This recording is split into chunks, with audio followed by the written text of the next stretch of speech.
Το όνομά μου είναι Νίκος Οικονομίδης. Δεν θα δείξω το διαβατήριο, το ελληνικό, αλλά θα σας μιλήσω στα αγγλικά. Εντάξει, ελπίζω αν υπάρχουν ερωτήσεις μπορούν να γίνουν στα ελληνικά, αλλά λόγω της ιδιοτυπίας του θέματος θα μιλήσω στα αγγλικά.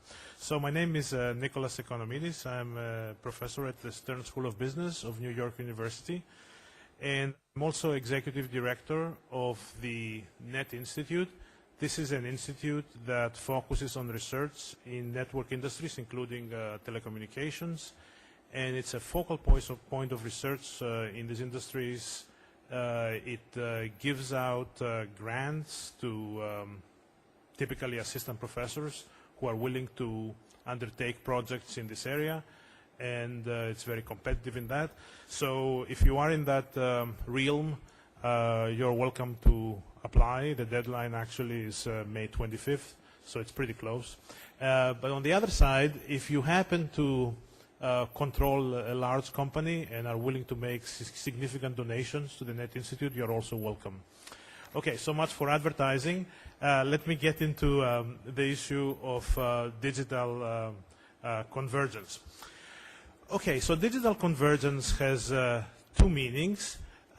First of all, it means producing substitute services using different technologies, taking advantage of digitization in its technology.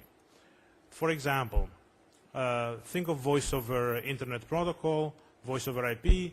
It can be produced over a cable TV network or any other data transmission line, and it is a substitute for traditional voice telephone service provided by a telecom company.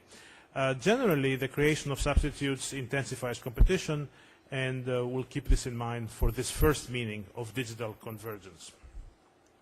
Now, digital convergence also means something different.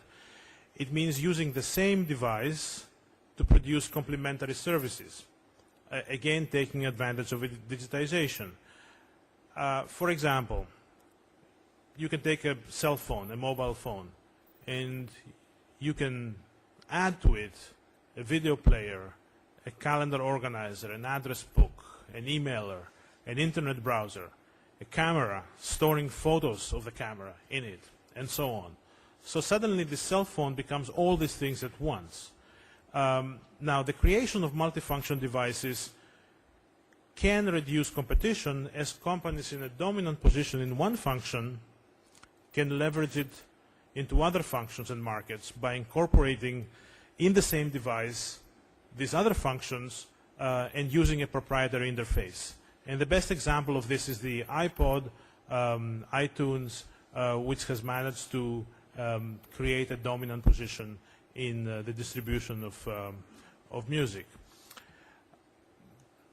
Now, both types of digital convergence are consequences of digitization and the dramatic reductions that we have seen over the last 50 years in first computers, computing power, telecom switching, which is basically done with the computers, information processing, data storage, and long-distance transmission of information, wired and wireless. So we have seen very, very significant reductions in costs, which have made the Internet and the World Wide Web possible. We have also seen significant improvements in interfaces, in operating systems of computers and the other devices, like mobile devices. And many different new services, which are data and transmission intensive, for example, the World Wide Web, have become feasible because of the reduction in costs in computers, in storage, and in transmission. And of course, digital convergence has been helped by the general transition to programmable multifunction devices. That means computers. We all remember devices that used to do only one thing, but over time, we have programmable devices that do many, many different things. And the other thing that contributed to digital convergence was the abundance of network effects. Let me explain what do I mean by that. What's a network effect?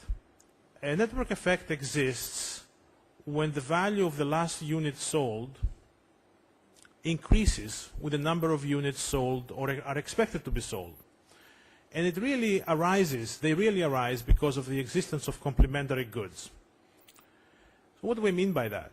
If you had a choice between subscribing to a small telecommunications network and a large one, you would pick up the large one.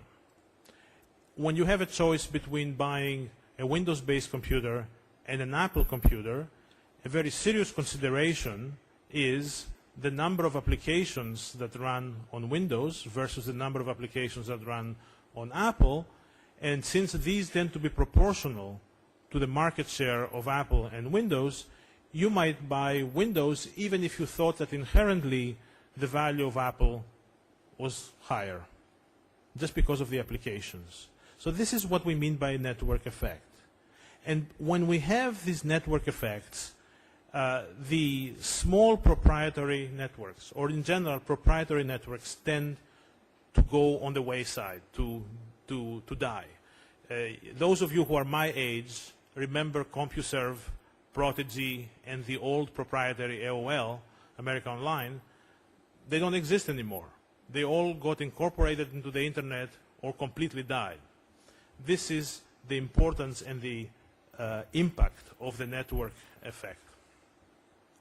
Now, when you look at inventions, and you look at the cumulative absorption of inventions over time, so think of the horizontal axis as measuring time, and think of the vertical axis as the cumulative to 100% absorption of a new type of good. And these goods could be almost anything, you know, steamships, microwaves, TVs, all kinds of things, internet and so on. And you try to compare the rate of absorption, the rate of diffusion. You see that the network goods, the goods in network industries, have much faster diffusions. They are the curve on the left versus the curve on the right. So when you look at the internet, for example, it has a tremendously fast diffusion, and we're still at the very steep increasing side, point of the demand. We haven't reached the curving down at all. So keep that in mind, that network effects means that innovation adoption is much, much, much faster. Okay. So what is the implication of network effects? Because every person that you add to the network brings a benefit to everybody else who is in the network, it's efficient. The pricing of in the network is supposed to be efficient when it's lower than a cost-based pricing. What do I mean by that? If you just give prices equal to cost in a regular market without network effects, that creates efficiency. Those of you who are economists know what I'm talking about. The rest of you, just believe me. If you set marginal cost pricing in a non-network industry, that creates efficiency. But in the network world, when you add yourself to the network, even if you pay marginal cost, even if you pay the cost of connecting yourself, you create a benefit to everybody else. Therefore, it's efficient for you to pay less than the cost. Well, how can a network exist when you pay less than the cost? It has to be subsidized by taxation or in some other way to stimulate its growth. And if you see the internet, although right now we all say it's not subsidized, in effect it was subsidized.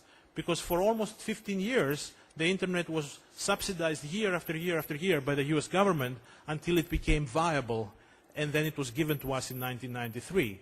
So the internet was subsidized, developed, all the glitches were taken care of early on before it was given to us. Now, it's important also when we talk about a network to think of the users and what they might get into a network. And here I think for Greece, it's very important to create local content, that is content in Greek, so that the users in Greece don't just get the worldwide content, but also get something that is very specific to them. And this has been picked up by other speakers earlier on. Now, what's the impact of digitization